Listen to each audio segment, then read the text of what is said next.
गांव के किनारे पर एक पुरानी जर्जर हवेली थी जिसे लोग शापित मानते थे। उसके बारे में कई भयानक कहानियां प्रचलित थीं। कहते हैं कि कई साल पहले वहां एक धनी व्यापारी अपनी पत्नी और बेटी के साथ रहता था, लेकिन एक रात अचानक उन तीनों की रहस्यमयी तरीके से मौत हो गई। तब से उस हवेली में कोई भी नहीं गया और जिसने भी जाने की कोशिश की वो कभी वापस नहीं आया। गांव में एक युवक अर्जुन था जो इन कहानियों पर विश्वास नहीं करता था। उसे ऐसी बातों से डर नहीं लगता था। एक दिन अपने दोस्तों के साथ बहस करते हुए उसने चैलेंज स्वीकार किया कि वह उस हवेली में जाकर एक रात बिताएगा और सबको साबित करेगा कि वहां कोई भूत प्रेत नहीं है। उसके दोस्तों ने उसे रोकने की कोशिश की, लेकिन अर्जुन ने उनकी बात नहीं मानी। रात के समय अर्जुन टॉर्च और कुछ खाने पीने की चीजों के साथ हवेली की तरफ चला गया। हवेली के पास पहुंचते ही उसे एक अजीब सी ठंडक महसूस हुई, जैसे किसी अदृश्य शक्ति ने उसे घेर लिया हो। लेकिन वह अपने फैसले पर कायम रहा और अंदर चला गया। हवेली अंदर से बेहद खौफनाक थी। जाले, टूटी फूटी दीवारें और सन्नाटा जो किसी भी व्यक्ति की हड्डियों तक को कंपा सकता था। अर्जुन ने एक कमरा चुना जिसमें वो रात बिताने का इरादा रखता था। उसने अपने बिस्तर की व्यवस्था की और खिड़की से बाहर देखने लगा। चांदनी रात थी, लेकिन हवेली के आसपास की छाया अंधेरे से भरी थी।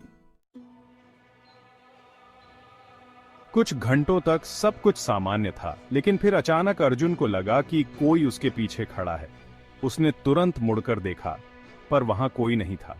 उसने सोचा कि शायद उसकी आंखें धोखा खा रही हैं, लेकिन तभी कमरे की दीवार पर किसी अदृश्य हाथ से खरोंचने की आवाज आने लगी।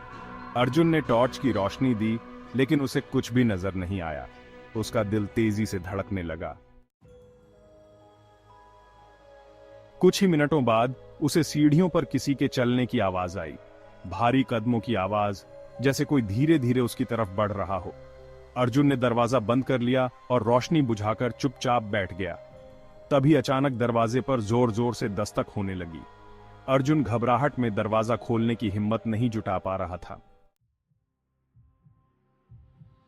अचानक दरवाजा अपने आप खुल गया और एक तेज हवा का झोंका अंदर आया।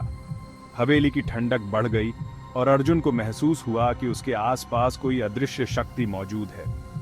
तभी सामने वाले आईने में उसे एक धुंधली परछाई दिखी जो धीरे धीरे स्पष्ट होती गई। एक महिला की छवि, सफेद साड़ी में लिपटी हुई, और उसकी आंखें रक्त लाल थीं। अर्जुन चीखने की कोशिश कर रहा था, लेकिन उसकी आवाज गले में ही अटक गई। वह परछाई धीरे धीरे उसकी ओर बढ़ने लगी। उसकी आंखों में केवल नफरत और गुस्सा था। अर्जुन अब भागने की सोच ही रहा था कि अचानक पूरा कमरा अंधकार से भर गया। वह महिला उसकी ओर झपटी और उसकी छाया अर्जुन के शरीर में समा गई। अर्जुन का शरीर एक अजीब सी हरकत करने लगा। उसकी आंखें उलट गईं और उसके मुंह से अजीब सी आवाजें निकलने लगीं। वह अब अर्जुन नहीं, बल्कि उस हवेली की आत्मा का बंधक बन चुका था। सुबह होने पर अर्जुन के दोस्त उसे खोजने हवेली पहुंचे। उन्होंने अर्जुन को हवेली के बाहर बेहोश पड़ा पाया। जब उन्होंने उसे होश में लाने की कोशिश की तो उसने आंखें खोलीं, लेकिन वह अर्जुन की आंखें नहीं थीं। वो आंखें किसी और की थीं और उसकी आवाज भी बदल चुकी थी। अर्जुन अब उस आत्मा का कैदी बन चुका था और उसकी आत्मा कहीं गहरे अंधकार में खो चुकी थी। उस दिन के बाद से अर्जुन गायब हो गया। लोग कहते हैं कि वह हवेली अब और भी खतरनाक हो गई है और जो भी वहां जाता है उसे अर्जुन की तरह वही आत्मा अपने कब्जे में ले लेती है।